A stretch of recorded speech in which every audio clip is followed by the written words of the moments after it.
full support of the workers and their union. And I had to say that going forward, government must change their policy and encouraging foreign investment in this country, because they cannot allow them to come into this country with the slave master mentality and treat our workers literally like slaves.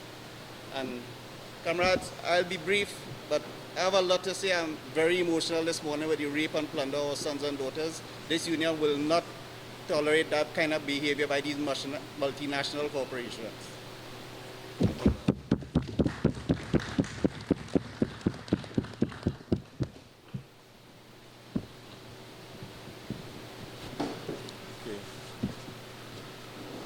Good morning to members of the media. I am Trevor Johnson, the General Secretary of the Banking, Insurance and General Workers Union. And I want to begin this morning by saying that this union unequivocally condemns the actions of ArcelorMittal in the recent layoff of 600 workers at its plant. Perhaps outside of the scope of the media, my understanding is that even beyond this, other workers have been being laid off over the past year by this multinational. And like my colleague before, we stand in solidarity with the Steelworkers Union of Trinidad and Tobago and the workers there. And we unequivocally condemn this action, which has taken place without proper consultation, without proper discussion and dialogue with the union, and therefore there was no real opportunity for the union to have a meaningful input to look at other alternatives that could have addressed this issue. So we stand in solidarity with the union in this regard. We also mentioned that in our view, we know that there was a recent appointment of an economic advisory committee by the government of Trinidad and Tobago, which is, in our understanding, supposed to look at and address on a macro, in a macro view way, issues such as this. And therefore, that in itself further flies in the face of that arrangement, which when you have issues like this, there should be some sort of broad consultation. So we condemn any approach by not just ArcelorMittal, but any employer in Trinidad and Tobago to rush towards the issue of layoffs, retrenchment, sending home of workers without there being some sort of proper consultative arrangement, not just with the respective recognized majority union, but also with the broader trade union movement. This is an attack on workers, and not just workers, but by extension, their families, especially at this time of the year, where it seems as if workers are always the first to be disenfranchised whenever organizations or companies or multinationals seem to find themselves in what they describe, because we have no proof of that, but in what they describe as some sort of economic challenge. So we wholeheartedly condemn that, and our union gives notice to the entire employer class that we will not be accepting or tolerating that type of approach where workers always seem to be the first to be made to pay for any crisis, real or imagined, that seems to come up. Workers must never be the ones to pay for the crisis of mismanagement or of not having the proper strategic moves in place for companies to deal with their movement going forward. So we stand in solidarity with the workers, and we will support any action by the Steelworkers Union of Trinidad and Tobago towards a resolution of this issue. Thank you.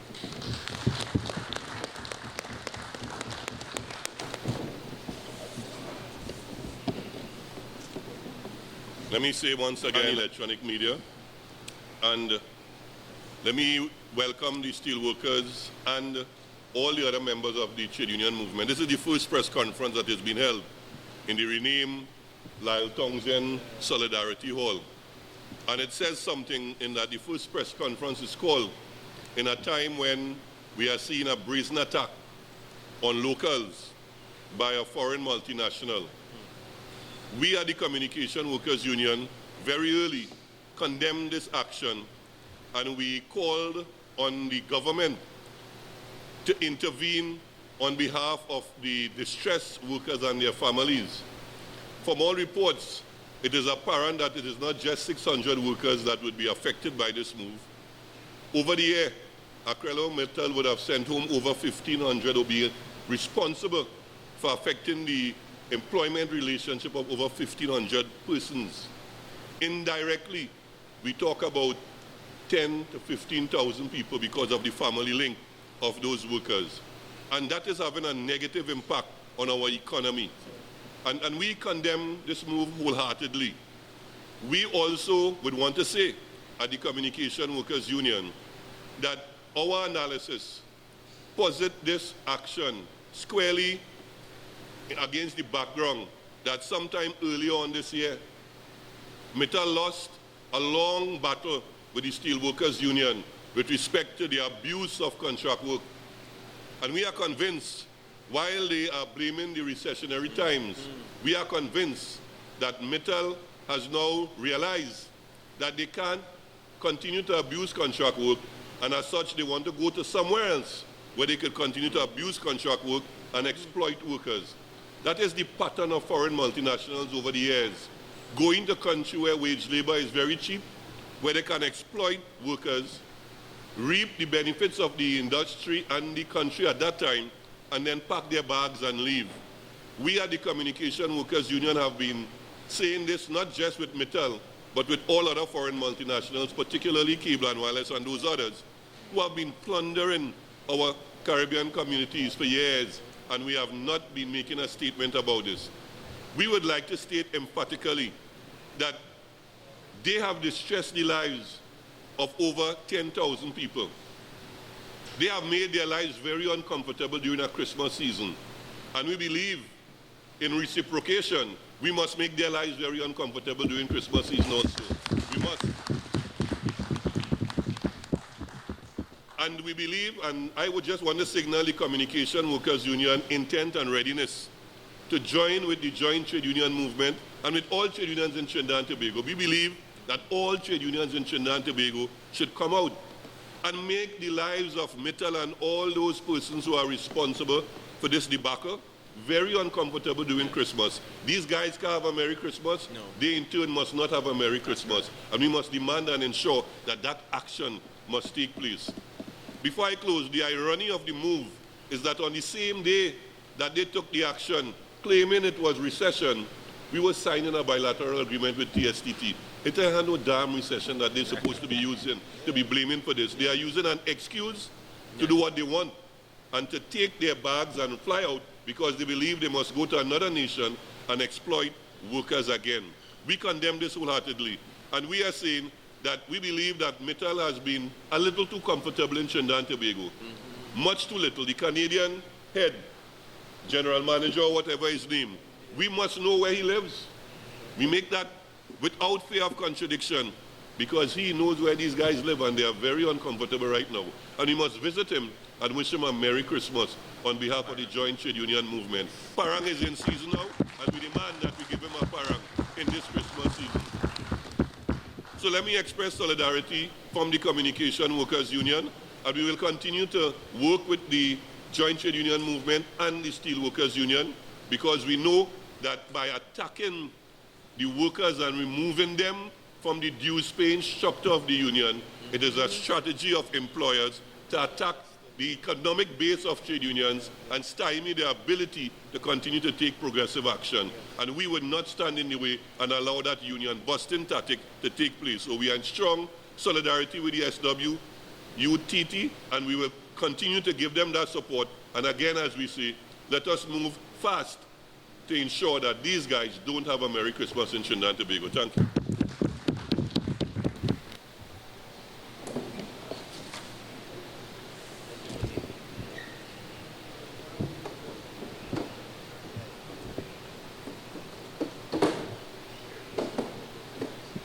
Yes, good morning to the media and to Trinidad and Tobago. Michael Prentice from the Amalgamated Workers Union, first Vice President. This morning I want to bring solidarity from the Amalgamated Workers Union to the Steel Workers Union in the debacle that they find themselves in at this time. And we want to condemn the actions taken by Metal Company at this point in time. But what is ironic in all of this is the fact that this company have made billions of dollars in this country. And the first opportunity that they would have received at this point in time, they take a position to undermine the true bargaining process of the union, the Steelworkers Union, to take this type of position.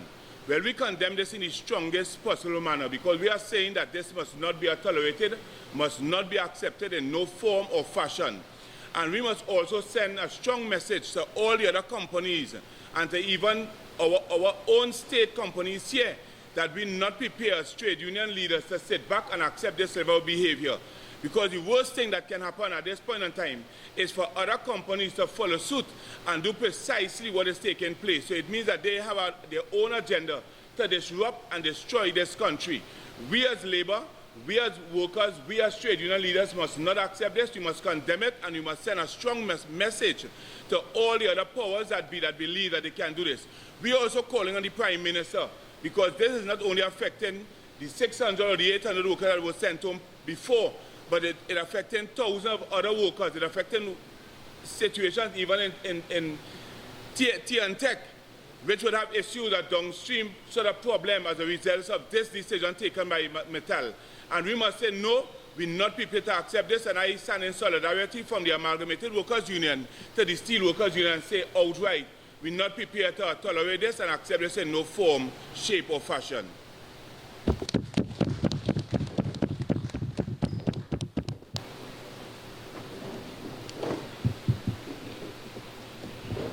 Pleasant good morning to the media. Pleasant good morning to the national community of Trinidad and Tobago. Good morning to all steel workers.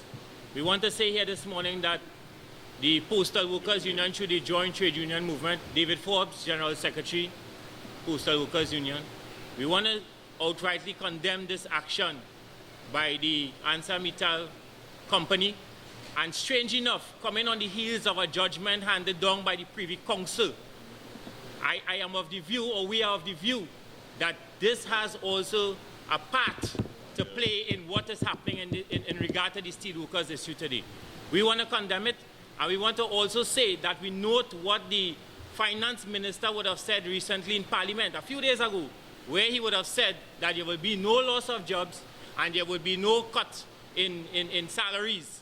We hope that he is paying attention to this seriously. Although it's a multinational country, we would hope that it is given priority at the next cabinet meeting, where a profound decision can be made in terms of how these multinationals are treating the citizens of this country, and by extension the children of this country, because when you touch a parent in regard to the remuneration that is expected via his income, it is affecting his children. So we call upon the government to look into this very seriously, and as we say today, when you touch one, you touch all. And what they have actually done is touch the Joint Trade Union Movement, and by extension the Steel Workers Union. So today we in solidarity with the workers of Steel Workers Union, and we want to say that as we go forward, that we will never, never, never surrender to no multinational.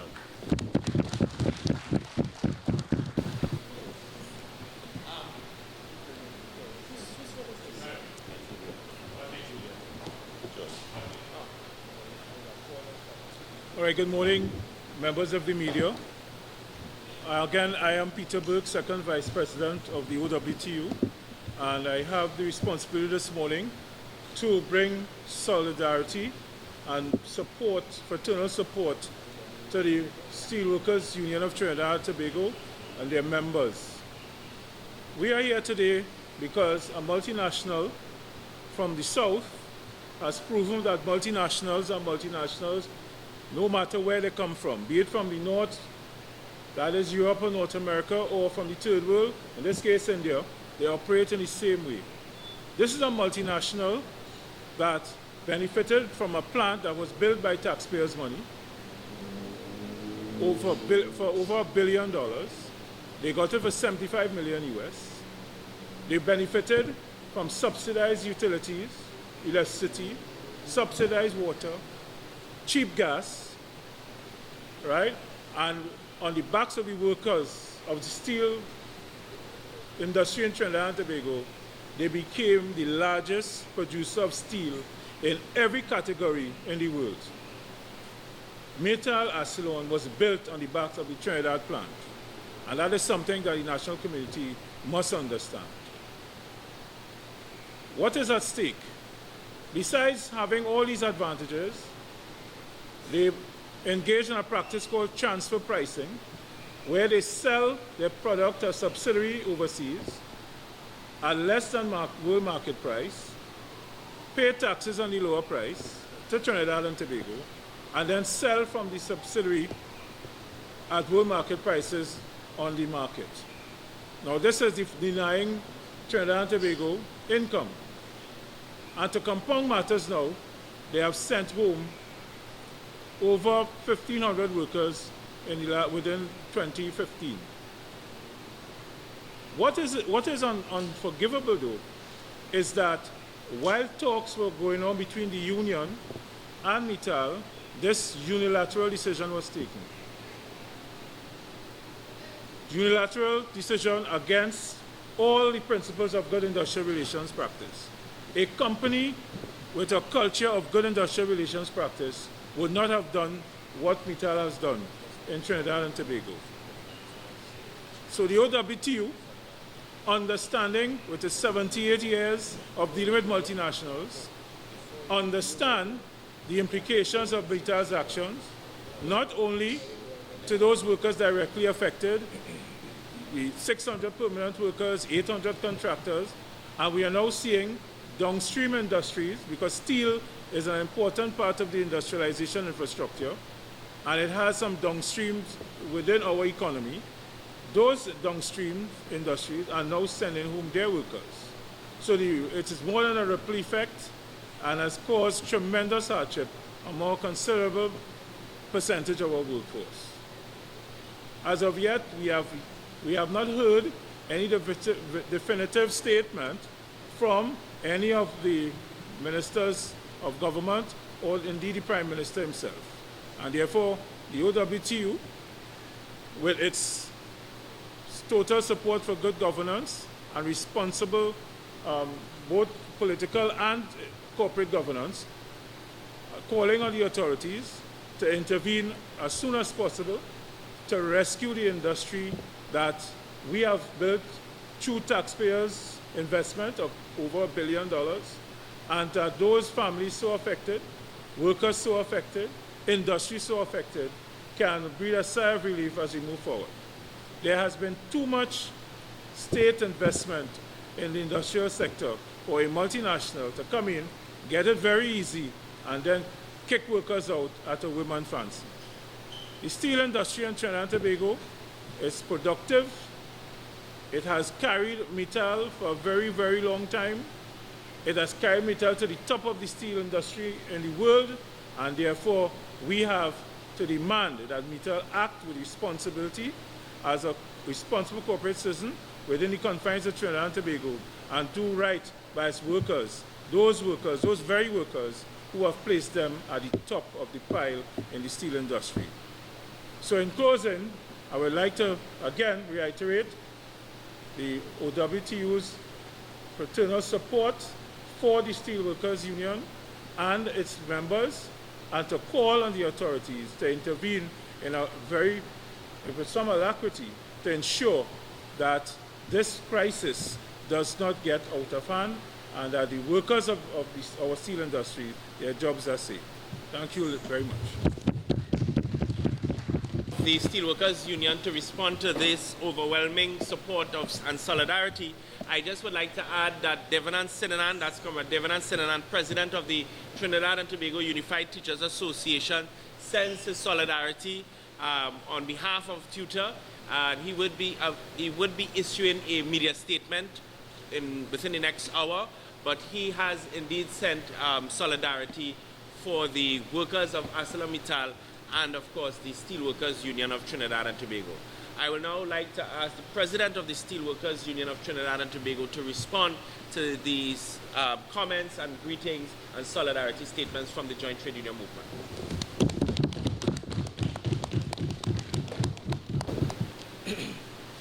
Members of the media, citizens of Trinidad and Tobago, I would like to on behalf of the Steelworkers Union, on behalf of the 600 plus workers, on behalf of the 1,500 citizens of Trinidad and Tobago, workers that has been laid off and terminated, to thank the Joint Trade Union movement for the show of solidarity here this morning.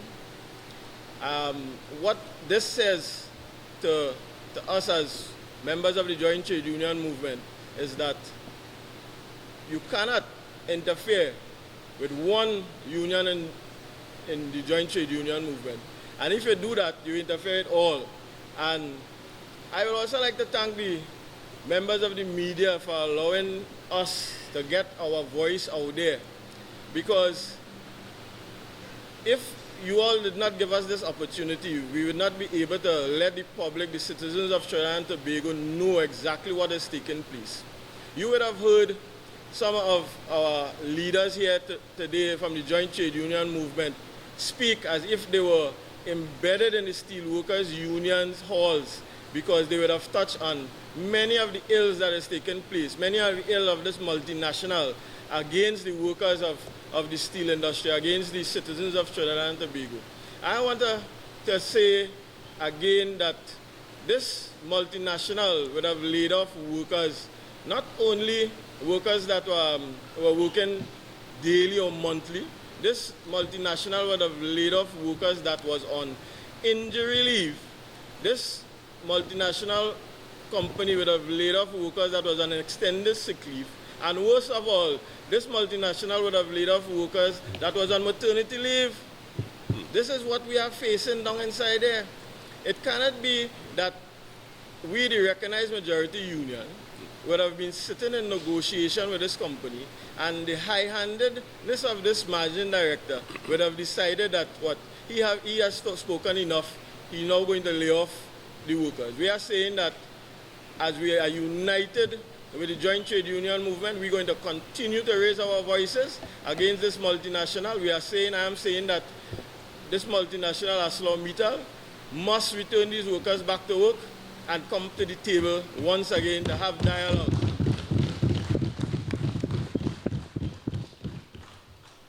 We would have had solidarity, not only of the Joint Trade Union movement, we would have had solidarity from industrial, our affiliate, international affiliate, with over 50 million workers worldwide, who would have shown solidarity with us and is writing this company showing their disgust to the layoff of our workers, and also writing the Prime Minister and the Minister of Labour.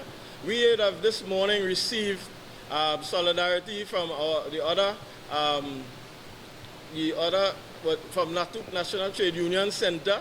They stand in solidarity with us, and they say that anytime we are ready for any action, they will stand in solidarity with us, which is it is welcome.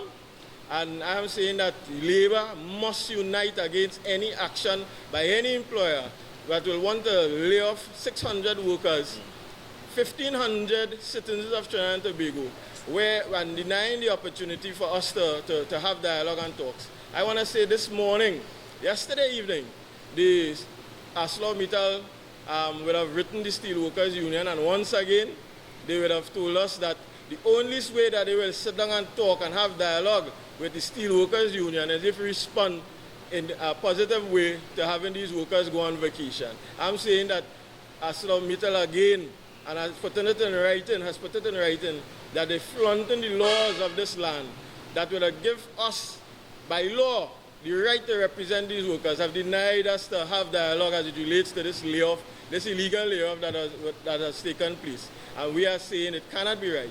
And I'm calling for the Prime Minister and the Minister of Labour to intervene immediately so that some resolution could take place. And that resolution could be only one thing: to have the workers, the citizens of Trinidad and Tobago, placed back on their jobs and come to the table.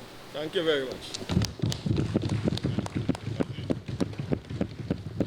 All right, we would like to close off, and in closing off, we want to say categorically, the Joint Trade Union movement holds to the mantra: a blow to one is a blow to all.